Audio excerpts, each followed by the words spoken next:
आप सभी को मेरा नमस्कार। आज हम लोग बात करने वाले हैं प्रेगनेंसी के मैनेजमेंट में सोनोग्राफी का क्या रोल है। सोनोग्राफी एक ऐसा जरिया है जिसके मदद से हम लोग बेबी को देख सकते हैं, उसका एनालिसिस कर सकते हैं। एक सवाल हम सबके मन में आता है कि क्या सोनोग्राफी करना प्रेगनेंसी के दौरान सेफ है। तो इसका जवाब मैं शॉर्ट में दूंगा कि हाँ, ये बिल्कुल सेफ है। सेफ्टी के रिलेटेड कुछ कंसर्न्स है सोनोग्राफी में प्रेगनेंसी में, बट उसके बारे में मैं कभी डिटेल में और कभी बात करूँगा। सोनोग्राफी के ज़रिए से हम लोग बेबी का हार्ट बीट देख सकते हैं, बेबी का ग्रोथ कैसा हुआ है, उसका वेट हम लोग असेस कर सकते हैं, वाटर लेवल, बेबी को ब्लड सप्लाई कैसा मिल रहा है, या फिर प्लेसेंटा का लोकेशन क्या है, या फिर बहुत सारी एबनॉर्मल चीज़ें हम लोग पहचान सकते हैं। ना कि सिर्फ पहचान सकते हैं, तुरंत उसके ज़रिए हम लोग ट्रीटमेंट भी शुरू कर सकते हैं। हमारे टॉपिक पे आते हैं कि सोनोग्राफी हमको कब कब करनी चाहिए। तो उससे पहले एक कॉन्सेप्ट आपको समझना ज़रूरी है कि पूरा कैलकुलेशन जो है ड्यूरेशन ऑफ प्रेगनेंसी है, वो 9 मंथ्स ऐसा हम लोग बोलते हैं, बट आइडियली ये होना चाहिए वीक्स के हिसाब से। कितने वीक्स का प्रेगनेंसी है उसके हिसाब से हम लोग उसको मेजर करते हैं। तो टोटल 9 मंथ्स को 40 वीक्स में हम लोग डिवाइड करते हैं और उसके हिसाब से हम लोग बोलते हैं। तो सबसे पहला जो सोनोग्राफी है वो बिटवीन 6 to 10 वीक्स होना चाहिए। इसको वायबिलिटी स्कैन बोलते हैं, और इसमें ज़रूरी है कि ये ट्रांसवजाइनल सोनोग्राफी होना चाहिए। मतलब सोनोग्राफी के कुछ टाइप्स होते हैं। एक होता है पेट के ऊपर से सोनोग्राफी करते हैं, एक होता है योनि मार्ग से यानी नीचे की तरफ से सोनोग्राफी करते हैं। तो ये सोनोग्राफी के अंदर जो फर्स्ट सोनोग्राफी है जिसको वायबिलिटी स्कैन बोलते हैं, it has to be done compulsorily नीचे की तरफ से ये सोनोग्राफी होना चाहिए। दूसरी चीज़, ये सोनोग्राफी में हम लोग 3 चीज़ें आइडेंटिफाई करते हैं। एक, बेबी का हार्ट बीट उसमें है कि नहीं है, अगर है तो उसका काउंट कितना है, बीट्स पर मिनट कितना है। तीसरा चीज़, कई बार ऐसा होता है कि जो पेशेंट बोलते हैं कि 3 मंथ्स हो गया है, लेकिन एक्चुअली सोनोग्राफी के अंदर वो वीक्स कम होते हैं, मतलब वो मैच नहीं करता है मदर के हिसाब से डेट और एक्चुअल सोनोग्राफी में ग्रोथ, ये मैच नहीं करता है। तो ये डिस्क्रिपेंसी हम पहचानते हैं उसमें और उसके हिसाब से ट्रीटमेंट करते हैं। तीसरी चीज़, ये सोनोग्राफी के मदद से हम लोग को पूरे 9 मंथ्स यानी पूरे 40 वीक्स कब हो जाएंगे, यानी एक्सपेक्टेड डेट ऑफ डिलीवरी कब होगी, ये एग्जैक्ट डेट हम लोग को मिल जाता है। तो ये बेसिक 3 चीज़ें इस सोनोग्राफी में हम देखते हैं। इसके अलावा कुछ अटिपिकल बातें जैसे कि ट्विंस प्रेगनेंसी हो, वो भी इस सोनोग्राफी में ही हम लोग को डिटेक्ट होती है। सिर्फ ट्विंस प्रेगनेंसी है ये इम्पोर्टेंट नहीं है, ट्विंस प्रेगनेंसी का कौन सा टाइप है, डायएमनियोटिक डायकोरियनिक या फिर डायकोरियनिक मोनोएमनियोटिक या फिर मोनोकोरियनिक मोनो, बेसिकली ये 3 टाइप हैं। तो इसमें से कौन सा टाइप है ट्विंस का वो भी देख सकते हैं। कुछ एबनॉर्मल चीज़ें जैसे कि अबॉर्शन, ये हम डिटेक्ट कर सकते हैं। इक्टोपिक प्रेगनेंसी यानी गर्भनलिका में गर्भधारणा होना, या फिर किसी और अनयूजुअल एबनॉर्मल लोकेशन पे प्रेगनेंसी का ठहरना, जिसको इक्टोपिक प्रेगनेंसी बोलते हैं, या फिर वेसिकुलर मोल या फिर द्राक्ष गर्भ।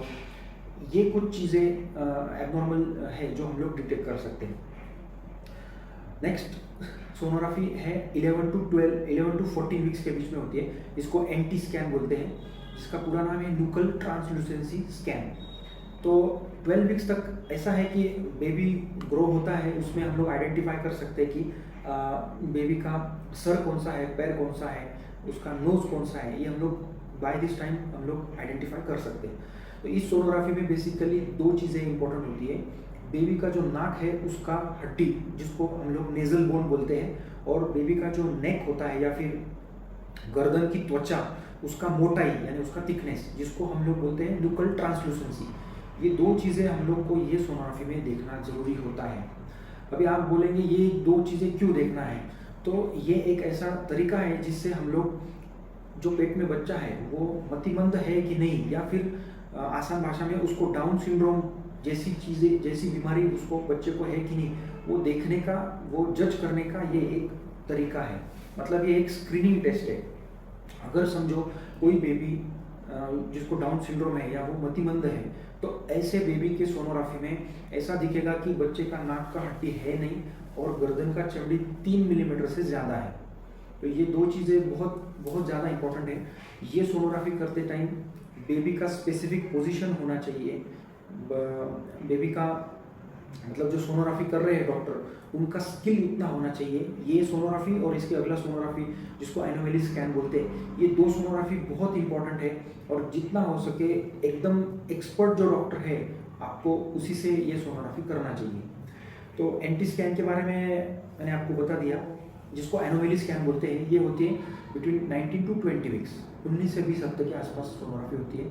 अभी इस टाइम पे ये सोनोग्राफी में बेबी का हर एक पार्ट्स, शरीर के पार्ट्स का स्टडी किया जाता है, जैसे कि ब्रेन के अलग अलग पार्ट्स, हार्ट के अलग अलग पार्ट्स, और एब्डोमेन में लिवर, किडनी, इंटेस्टाइन, ये सब बारीकी से देखते हैं। इसके अलावा हाथों की उंगलियां।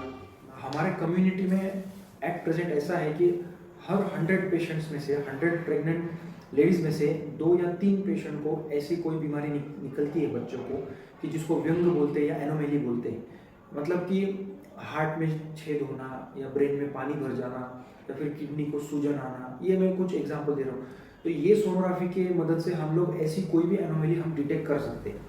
और जैसा मैंने बताया कि ये सोनोग्राफी भी करना एक बहुत स्किल का काम है, तो इसके रिलेटेड स्पेशलिस्ट डॉक्टर से ही सोनोग्राफी करना चाहिए। एंटी स्कैन जो 12 वीक्स पे होता है और 20 वीक्स पे एनोमेली स्कैन, ये दो सोनोग्राफी में अगर हम लोग कोई एबनॉर्मेलिटी डिटेक्ट करते हैं जो बहुत ही मतलब जिसका कोई आगे इलाज नहीं है, तो टाइम से हम लोग गर्भ गिरा सकते हैं, या फिर जिसको अबॉर्शन बोलते हैं वो हम गिरा सकते हैं, प्रोवाइडेड एनोमेली या फिर जो प्रॉब्लम ऐसा हो कि जो बहुत सीरियस है, जिसके ऊपर कोई आगे ट्रीटमेंट नहीं है, ऐसे हम डिटेक्ट करके टाइम से गर्भपात कर सकते हैं।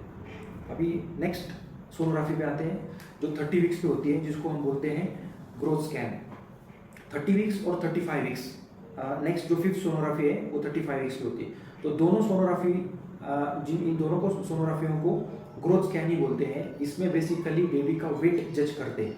वेट हम लोग कैसे जज करते हैं कि सोनोग्राफी पे बेबी का हेड का जो डायमीटर है, बेबी का हेड का सरकमफरेंस, और बेबी का एब्डोमेन का सरकमफरेंस, और जो थाई होता है उसका जो बोन होता है जिसको फीमर बोलते हैं, ये चीज़ें कुछ देख के, 4 चीज़ें देख के, सोनोग्राफी मशीन में सॉफ्टवेयर होता है, वो बेबी का वेट हम लोग को बताता है। तो बेसिकली वेट का एस्टिमेशन, लाइकर लेवल यानी पानी कम है कि ज़्यादा है कि नहीं, प्लेसेंटा का लोकेशन, एबनॉर्मल लोकेशन पे अगर प्लेसेंटा है तो उसमें कुछ अलग रिस्क इन्वॉल्व होती है, तो वो हम लोग इसमें देखते हैं।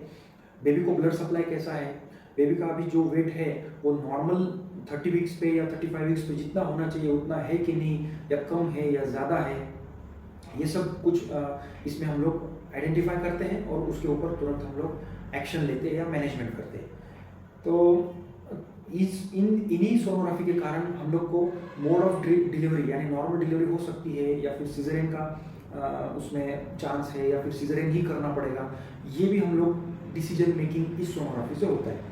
तो बेसिकली ये मैंने शॉर्ट में आपको ब्रीफ किया है। आपके कंडीशन के हिसाब से और आपके डॉक्टर के हिसाब से, आपके स्पेशलिस्ट डॉक्टर के हिसाब से इसमें सोनोग्राफी का फ्रीक्वेंसी कम ज़्यादा हो सकता है, थोड़े से इसमें चेंजेस हो सकते हैं, बट जो कुछ यूनिवर्सल चीज़ें हैं, जो एकदम नॉर्मल पेशेंट है उसको कुछ एबनॉर्मेलिटी नहीं है उसके अंदर, तो उसमें ये सब फॉलो होना चाहिए। तो ये मैंने आपको थोड़ा सा ब्रीफ किया है। इसके अलावा आपको कुछ जानना हो और ये टॉपिक बहुत बड़ा है, मैंने सिर्फ आपको एक उसके लिए उसके बारे में एक आइडिया दिया है जो सिंपल शब्दों में किसी को भी समझ में आए। इसके अलावा आपको कुछ क्वेरीज हो, आपको कुछ पूछना हो तो आप कमेंट कीजिए। जितना हो सके मैं कोशिश करूँगा आपके सवालों का जवाब देने का। Thank you.